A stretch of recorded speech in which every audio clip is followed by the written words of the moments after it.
Sabe aquele filme que fala com você? Sound of Metal.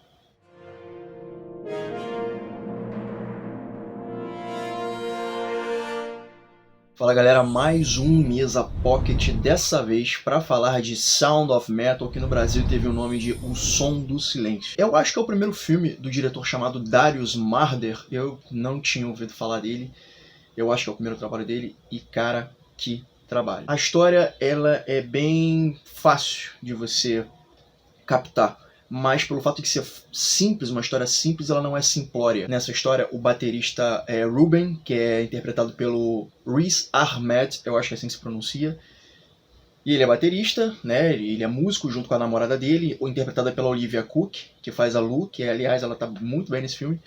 E aí ele descobre que ele vai ficar surdo, ele está ficando surdo. Então imagina como deve ser frustrante para um músico, né, que depende dos sentidos, descobre que ele simplesmente vai ficar surdo. E isso vai mudar a vida dele não só na parte profissional, mas na vida dele como um todo. E você tem que se adaptar a isso.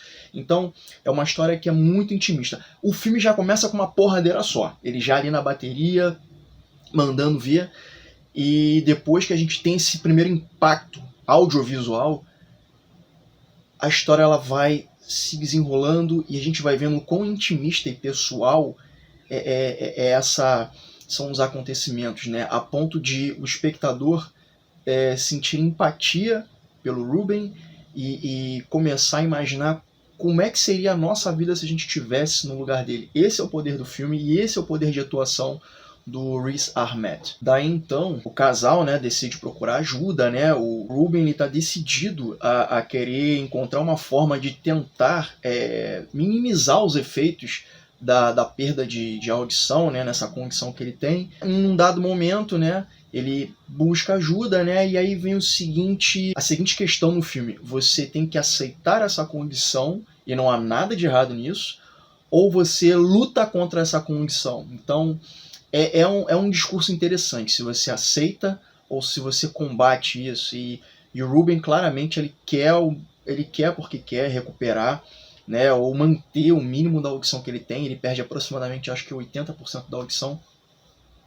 E esses conflitos internos e a forma como lidar com o mundo de uma maneira diferente, isso acaba levando a questões bastante intimistas no filme, a momentos muito bacanas no filme, né? O qual a edição de som ela é excelente porque ela trabalha justamente, ela põe o espectador no mesmo ponto de vista que se encontra o Ruben na condição dele. Então gera momentos como, por exemplo, sons abafados, ou ele tentando se reconectar com as pessoas, sabendo que a audição dele está cada vez menor. Aliás, tem uma cena em que é uma cena bem breve, né?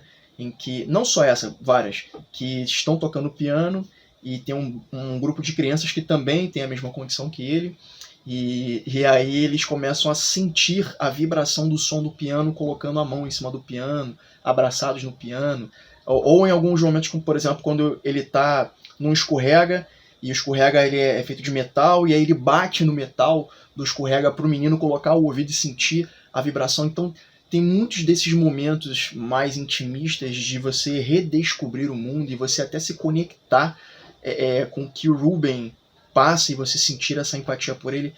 Eu achei de uma sacada genial desse filme. Aliás, eu acredito que talvez ele venha a concorrer ao Oscar de melhor ator. A gente tem a participação de alguns personagens coadjuvantes que fazem parte da história do Ruben, né, nesse todo esse processo de readaptação que ele está passando. A gente tem a Lauren Ridloff, que ela faz a personagem Diane, se eu não me engano, e ela é professora, né, e ela ajuda crianças com a mesma condição que ele, então ela acaba sendo uma ponte, né, entre ele e crianças numa determinada altura do filme que tem a mesma condição que ele, né. A gente tem a participação do Paul Rassi, que faz o Joe, é o primeiro cara que presta suporte a ele, presta ajuda, né, ele é recebido numa espécie de comunidade, ao mesmo tempo ela é uma rehab de uma certa forma, porque as pessoas que estão lá, elas têm problemas com vícios. Aliás, o Ruben ele tem problema em vício em heroína, né? O que me leva a um ponto negativo, na minha opinião, do filme, é que a gente acaba não vendo essa relação entre o Ruben e essa dependência química, porque quando isso é citado no filme, dá a entender que em algum momento ele pode, né, ou ter uma recaída, ou, sei lá, mostrar no passado dele a relação dele com drogas, com a heroína e tudo mais, só que isso não é abordado, isso não é explorado. Então isso é pincelado na história, mas eles não argumentam sobre isso. Então eu achei que isso é um ponto negativo. Eu pensei dele talvez se entregar às drogas por conta da condição dele. Então é só um parênteses de uma coisa negativa que eu achei que poderia ser aproveitada no filme e não foi. Mas voltando, as participações dos coadjuvantes são ótimas. A Olivia Cooke tá muito boa, que faz a namorada dele, a Lu. Então é um filme que mostra essa jornada íntima, pessoal, o qual ele começa a se abrir para a sua nova condição e ao mundo, e tem aquela questão novamente voltando sobre você aceitar essa condição ou lutar contra ela. O filme, para mim, tem um final que é simplesmente ótimo, sabe? Até onde eu me lembro, é um corte seco, sabe? E a forma como... foi tudo muito orgânico, foi tudo muito natural até chegar ao ponto como chegou.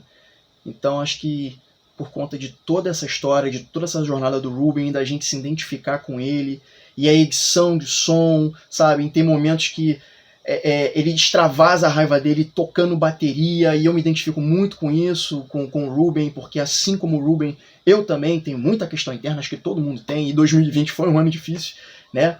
Então ele tem essa efervescência emocional, então ele tenta colocar isso tudo pra fora tocando bateria, mesmo com a audição dele comprometida, e a gente não ouve a bateria, mas tem um plano num certo momento do filme em que a gente tá do lado de fora, onde ele se encontra, e a gente ouve o som mas de uma maneira mais abafada, então a gente tá sempre de uma certa forma no ponto de vista do Ruben, né? O que faz a gente sentir o que o Ruben tá sentindo. Então por conta de todas essas questões, eu dou pro filme 3 logos, 3 cadeiras, é um ótimo filme pra gente poder refletir sobre a nossa vida.